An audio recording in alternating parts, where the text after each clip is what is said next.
बिल्कुल देखिए, और गायत्री, हलचल तो आज होगी। अगर अरविंद केजरीवाल यहां से निकलेंगे तो जरूर उन पर नजर रहेगी। अभी हालांकि अरविंद केजरीवाल नहीं निकले हैं, लेकिन हाँ, इंतजार किया जा रहा है कि अरविंद केजरीवाल आखिर क्या कदम उठाएंगे, आम आदमी पार्टी क्या कदम उठाने वाली है। क्योंकि जब सेशंस कोर्ट गए तो बड़ा झटका लगा। इसके पहले वो ईडी के समन को गैर कानूनी बता चुके हैं। यानी अलग अलग पैंतरेबाजी जरूर उन्होंने अभी तक अपनाई है, लेकिन किसी में भी उन्हें सफलता नहीं मिली है।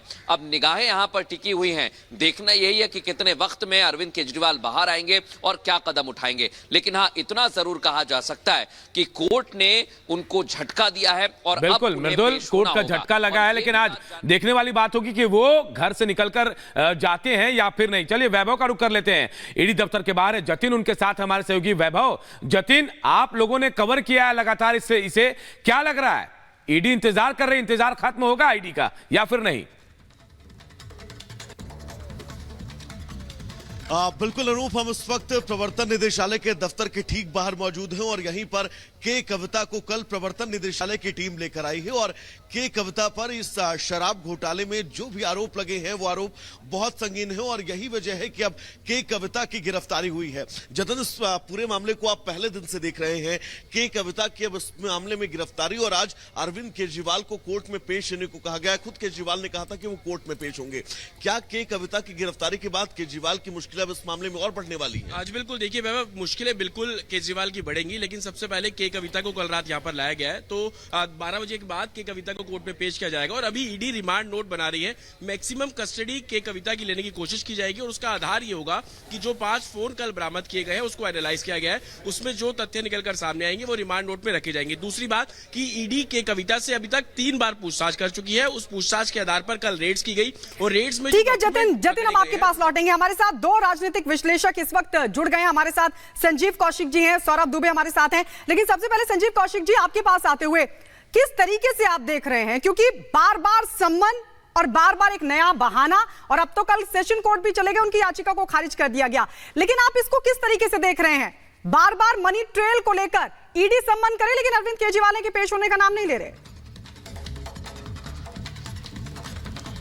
देखिए, जो भी अरविंद केजरीवाल कदम उठाएंगे निश्चित तौर पर कानून संबद्ध वो कदम उठाएंगे, लेकिन ईडी की कलई इलेक्टोरल बॉन्ड पर निश्चित रूप से खुल गई है। लोगों की आंखें भी खुल गई है कि किस तरह से ईडी का इस्तेमाल किया गया है, कैसे ईडी ने किन किन लोगों पे कार्रवाई की और कैसे वो धीरे धीरे शांत होकर बैठ गई जब एक बड़ा सा चंदा भारतीय जनता पार्टी के खेमे की तरफ जाता हुआ दिखाई दिया। तो वो सारी चीजें स्पष्ट है, हमें पता है और आम आदमी पार्टी भी विशेष तौर पर ये मानती है कि ईडी का इस्तेमाल भारतीय जनता पार्टी अपने राजनीतिक फायदे के लिए कर रही है, विपक्षी पार्टियों को प्रताड़ित करने के लिए कर रही है, उनके छवि को खराब करने के लिए कोशिश कर रही है। इसके अधीन लगातार अरविंद केजरीवाल की कोशिश यही थी कि अरविंद केजरीवाल ये उन्हें बताया जाए कि किस वजह से उनको बुलाया जा रहा है या लेकिन क्या, उसके बाद अगर बार बार समन जारी हो रखे हैं, हम अगर पाक साफ हैं तो फिर जाने में दिक्कत क्या? मैं वापस लौटूंगा संजीव जी। सौरभ दुबे जी हमारे साथ मौजूद हैं। सौरभ जी, अगर सब कुछ ठीक है, सब कुछ दूध का धुला हुआ है, तो फिर ईडी के सामने पेश होने में दिक्कत किस बात की?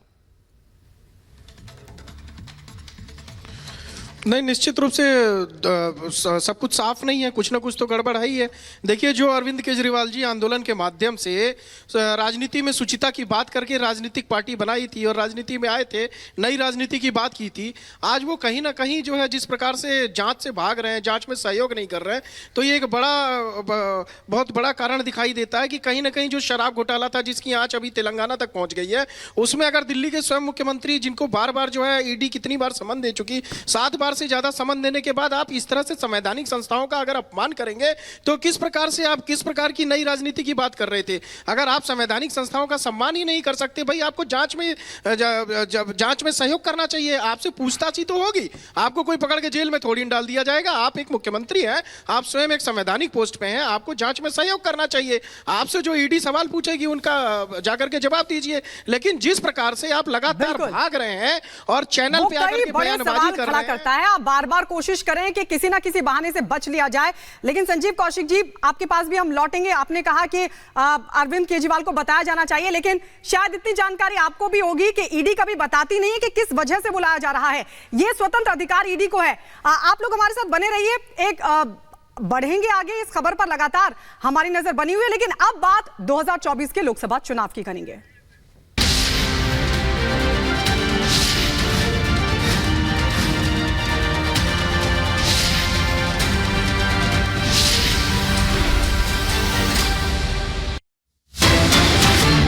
बड़ी खबर आ रही है इस वक्त पर। प्रधानमंत्री नरेंद्र मोदी ने मेरा परिवार कैंपेन लॉन्च कर दिया। पीएम मोदी ने एक्स पर शेयर किया वीडियो और पोस्ट में लिखा मेरा भारत मेरा परिवार। तो देखिए पीएम मोदी ने एक्स पर शेयर किया वीडियो और लिखा मेरा भारत मेरा परिवार, पोस्ट किया है एक्स पर। ये बड़ी खबर आपको बता रहे हैं। पीएम मोदी ने मेरा परिवार कैंपेन लॉन्च कर लिया है। और अजय दुबे हमारे सहयोगी लखनऊ से जुड़ रहे हैं हमारे साथ। अजय, कितना अहम ये कैंपेन, जो इस कैंपेन को लॉन्च किया प्रधानमंत्री नरेंद्र मोदी, कितना अहम है ये? बिल्कुल ये अहम है कि और लगातार जो संवाद करने के प्रयास है, अलग अलग माध्यम, अलग अलग अप्रोच, उसका एग्जांपल देखने को मिल रहा है। बीजेपी बिल्कुल शांत नहीं बैठी है, अलग अलग तरीके से कैंपेन जारी हो रहे हैं। कैडर को बिजी रखा गया है, जो बड़ा नेतृत्व है हर दिन कोई नया टास्क लेकर कैडर के लिए आ रहा है। मैं इस समय मौजूद हूं लखनऊ में पूर्व के कुछ लोगों के संग। ये पूर्वांचल के रहने वाले लोग हैं, राजनीतिक जो इनकी समझ है उसकी चर्चा होती है। आप बताइए जरिए चुनाव का परिणाम आप कैसे देखते हैं, क्या हिंट देते हैं आप? जब चुनाव आज अनाउंस होने जा रहे हैं, क्या देखते हैं आप? देखिए, अब जनता जो है किसी जातवाद में जनता अब होशियार हो चुकी है।